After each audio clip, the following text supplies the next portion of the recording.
اعوذ باللہ من الشیطان اللعین الرجیم بسم اللہ الرحمن الرحیم ان اللہ وملائکتہ یصلون علی النبی یا ایھا الذین آمنوا صلوا علیہ وسلموا تسلیما اللہم صل علی محمد وآل محمد وعجل فرجهم واشفنا وزدنا محبتہ۔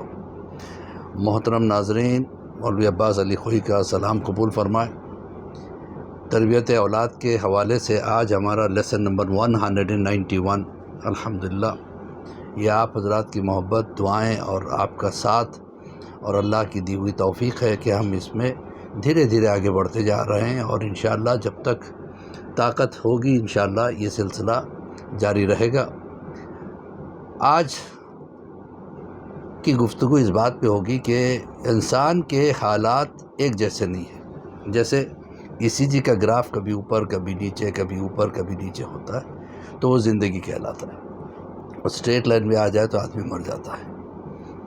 پروردگار عالم نے بھی انسان کے کبھی اچھے دن دیے، کبھی برے دن دیے، کبھی اچھا وقت آتا ہے، کبھی برا وقت آتا ہے، کبھی اچھی صحت ہوتی ہے، کبھی بری صحت ہوتی ہے۔ تو اور دن اور رات میں بھی آپ نے دیکھا ہوگا، کبھی رات ہوتی ہے کبھی دن ہوتا ہے۔ تو مطلب کیا ہے کہ ایک جیسا کبھی ہمارے ساتھ نہیں رہتا۔ وقت کبھی اچھا ہوتا ہے کبھی برا ہوتا ہے، صحت کبھی اچھی ہوتی ہے کبھی بری ہوتی ہے، حالات کبھی اچھے آتے ہیں کبھی برے آتے ہیں۔ ایک شخص نے مولا کائنات علی ابن ابی طالب علیہ السلام سے دریافت کیا، مولا ہمیں کیسا پتہ چلے کہ ہمارے اچھے دن آنے والے ہیں؟ مولا نے کہا کہ اس کا بھی طریقہ ہے۔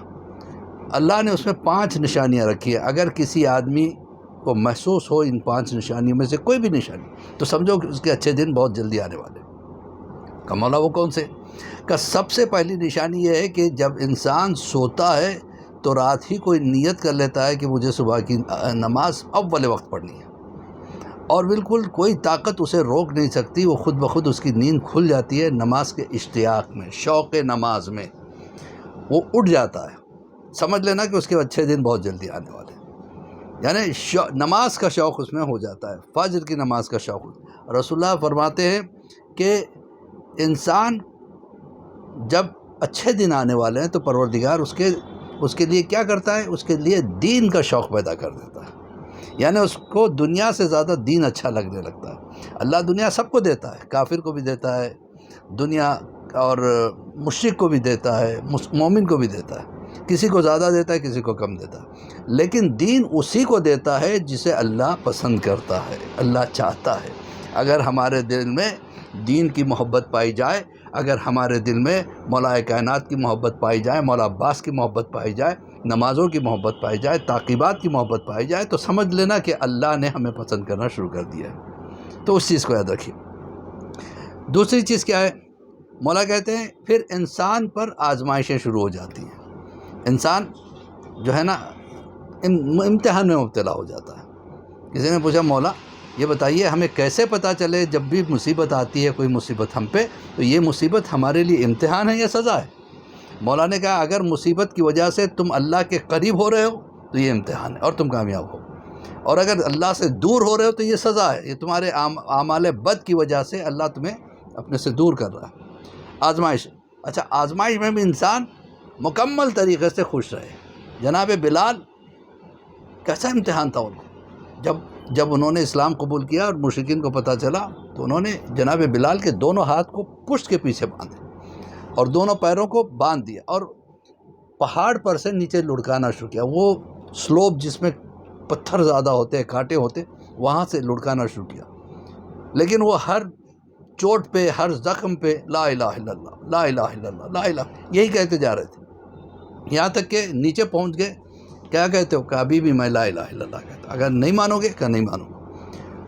کرتا اتار کے گرم ریتی پہ ان کو لٹایا گیا، معمولی چیز نہیں ہے، گرم ریتی پہ کھڑے ہونا مشکل ہوتا ہے، تو جا کے کرتا اتار کے اوندھے منہ گرم ریتی پہ، اور وہ کہتے رہے لا الہ الا اللہ۔ کسی نے کہا بلال تم تو کہتے ہو تم اللہ والے ہو، اللہ تمہیں پھر کیوں اتنی تکلیف دے رہا ہے، اتنی مصیبت کیوں دے رہا ہے؟ بلال کا مسکراتا ہوا وہ جواب ہماری جانیں نثار ہو جائے۔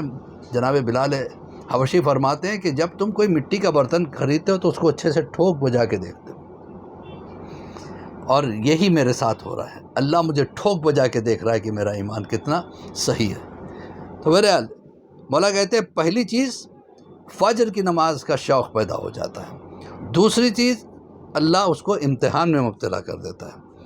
اور تیسری چیز کیا ہے، ہمیں کیسے تیسری چیز یہ ہے، ایک بات اور ذہن میں آتی ہے، آپ کو یہ بھی بتاتا چلوں کہ جناب بلال کی عظمت کیا ہے کہ جناب رسول اللہ جب معراج پہ تشریف لے کے اور اس وقت جنت کی سیر کر رہے تو کسی کے قدموں کی آہٹ سنی۔ کہا جبرائیل کس کے قدموں کی آہٹ ہے؟ کہا یہ بلال کے قدموں کی آہٹ ہے۔ اب سوچے بلال زمین پہ چل رہے ہیں، قدموں کی آہٹ جنت میں سنائی دے رہی۔ جب واپس آئے کہا بلال تم کون سا عمل کرتے ہو جس کی وجہ سے تمہارے قدموں کی آہٹ جنت میں سنائی دیتی ہے؟ بلال نے مسکرا کے کہا کہ میں باوضو رہتا ہوں، جب بھی وضو ٹوٹتا ہے تو وضو کر لیتا ہوں، اور جب بھی وضو کرتا ہوں تو 2 رکعت نماز شکرانہ بجا لاتا ہوں قربت کی نیت سے۔ تو کہا تو یہی وجہ ہے کہ تم چلتے زمین پہ ہو، تمہارے قدموں کے آہٹ جو ہے نا جنت میں سنائی دیتی ہے۔ تو بہرحال اس کے بعد مولا فرماتے ہیں کہ اس کے چہرے پر رونق آنی شروع ہو جاتی ہے۔ جب انسان اللہ کا پسندیدہ ہونے لگتا ہے تو چہرے کی رونق بڑھ جاتی ہے۔ مولا کہتے ہیں کہ تو سمجھ لینا کہ تمہارے بہت اچھے دن بہت قریب میں آنے والے ہیں۔